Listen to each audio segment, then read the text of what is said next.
Ke informasi selanjutnya, Tribuners, Biro Investigasi Federal Amerika Serikat atau FBI mengundang dua mahasiswa Indonesia ke markas besar mereka di Cleveland, Ohio sebagai pembicara.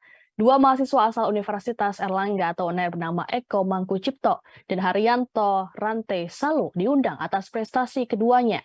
Diketahui Eko dan Haryanto mendapat apresiasi atas aksi mereka yang membongkar kasus DMV website scam page milik pemerintah Amerika Serikat. Keduanya merupakan mahasiswa Magister Kajian Ilmu Kepolisian Sekolah Pasca Sarjana Unair. Dalam kesempatan tersebut, keduanya menjelaskan tentang bagaimana teknik penyelidikan dan penyidikan terhadap dua tersangka kasus pemalsuan website yang kini telah resmi ditahan pihak kepolisian.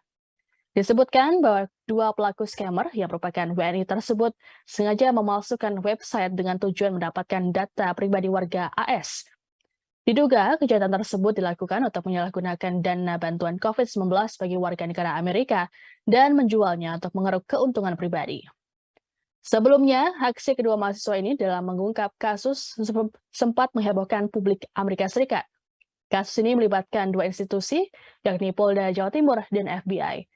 Kedua mahasiswa ini pun berhasil memperoleh informasi terkait data yang berhasil didapat pelaku melalui percakapan WhatsApp dan Telegram.